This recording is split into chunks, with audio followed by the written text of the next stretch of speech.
ആ ലക്ഷദ്വീപിലേക്കുള്ള കറണ്ട്, അതായത് ഇലക്ട്രിസിറ്റി, വൈദ്യുതി എവിടുന്നാണെന്ന് നിങ്ങൾക്ക് വല്ല ഐഡിയ ഉണ്ടോ? അതായത് നമ്മളവിടുത്തെ പോലെ ഡാമോ സംഭവങ്ങളൊന്നും ഇവിടെ ഇല്ല.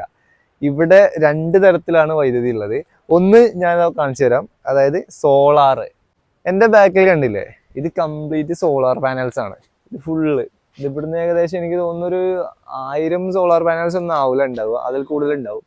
അപ്പൊ ഈ സോളാർ പാനൽസ് എന്നാണ് അതായത് ഒരു രീതി എന്ന് പറയുന്നത്. അതുപോലെ തന്നെ ഇതിപ്പോ സോളാറിന്റെ ഇനി വേറൊരു രീതിയുണ്ട്, അതായത് അതാണ് മെയിൻ ആയിട്ടുള്ളത്. ഈ സോളാർ പിന്നെ എനിക്ക് തോന്നുന്നു ഈ സ്ട്രീറ്റ് ലൈറ്റ്സിനും അതുപോലത്തെ സംഭവം, ലൈറ്റ് ഹൗസിന് ഇവിടത്തേക്കൊക്കെയാണ് സോളാർ എന്നുള്ള പിന്നെ ഇലക്ട്രിസിറ്റി പോണത്. പിന്നെ ഇവിടെ മെയിൻ ആയിട്ട് സംഭവം എന്ന് പറഞ്ഞാൽ ജനറേറ്ററുകളാണ്, അതായത് ഡീസൽ ജനറേറ്ററുകളാണ്. അത് എനിക്ക് തോന്നുന്നു വലിയ ഒരുപാട് ജനറേറ്റർ ഉണ്ട്. അതിനായിട്ടൊരു പവർ ഹൗസ് എന്ന് പറഞ്ഞിട്ടൊരു ഏരിയ തന്നെ ഉണ്ട്. അപ്പൊ ആ ഇതിനകത്ത് ഒരുപാട് ജനറേറ്ററുകൾ സെറ്റ് ചെയ്തിട്ടുണ്ട്. അവിടുന്നാണ് കാര്യമായിട്ടുള്ള, അതായത് വീടുകളിലേക്കുള്ളൊക്കെ കറണ്ട് പോകുന്നത്. അപ്പൊ അവിടത്തേക്ക് നമുക്ക് പോയിട്ട് അവിടുത്തെ കാഴ്ചകളൊന്ന് കാണാം.